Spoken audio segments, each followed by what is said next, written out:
So I think first, like I like to consider an allowance kind of a known unforeseen. If you kind of get it, you know that there's a condition. We're gonna have to pass the floor. You don't know what it's going to end up being. Like winter conditions again is another great example. You know the winter's coming.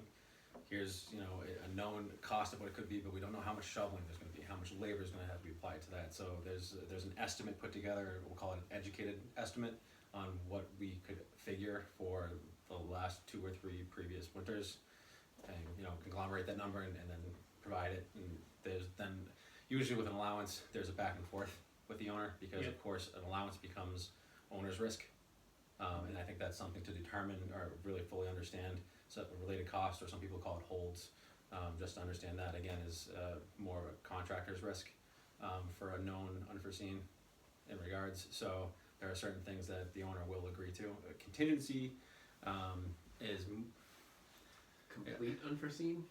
What's that for contingency? Yeah. I think that there's a typical percentage that we will hold per contract for that, and again it's a negotiated sum.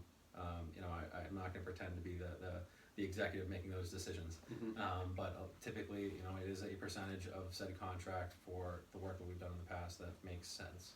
And a lot of times that contingency is more, now again, stress it's defined per contract, because it might be a contractor's contingency and there might be a separate contingency for owner's contingency where there's design and whatnot that was missed. And the more that's defined in the contract for the use of contingency, the better for both parties. I mean, the end all be all of shaking out each one of these things is to both protect the contractor and the owner. We're in this together to try to limit overall everybody's risks, because we want to do projects again with the same clients and the same people. So these aren't shots in the dark. They're educated numbers that are put together. And contingency again is another fund where it's an educated value for either misses, and it'll be defined in the contract again in the AIA documentation. But a lot of times it'll define really what that contingency can be used for. And atypically, again, it's probably misses in the scope buyout issues, and I would say potentially sometimes labor overruns are allowed, and that's a negotiated portion of the contract as well. So it's in my opinion, it's typically misses within the contract documents, and then it can go in multiple directions from there depending on your relationship with the client. Yeah, and you might have like a total different swing about like a new building might have tighter contingencies, whereas if you were working in an existing building with some unforeseens, like before you start work you don't really know what's behind the walls, or you don't really know the piping layout, or you don't really know certain nuances, you might have a bigger contingency in that risk case to manage that a bit more effectively. Because it's more unforeseen. Yeah.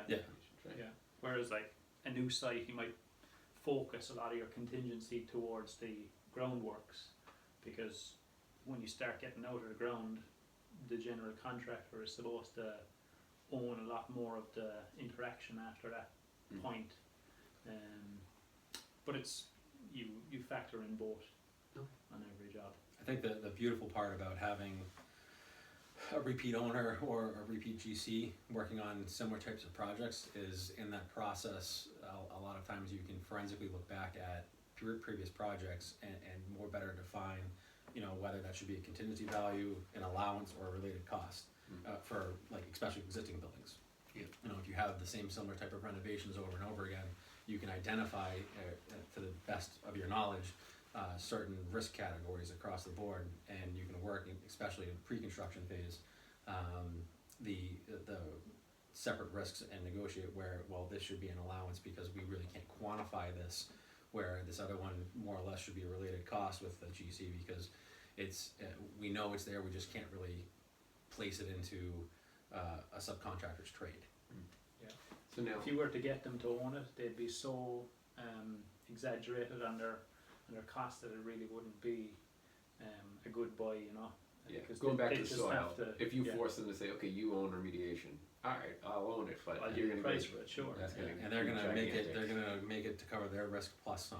Right. Yeah. So what's the worst case scenario? Okay, this entire thing is and it's gonna be, DEFCON 5 remediated. Okay, that's what we're gonna price it as. shipped And by then- rail to Michigan. Yep. Yeah. Yeah.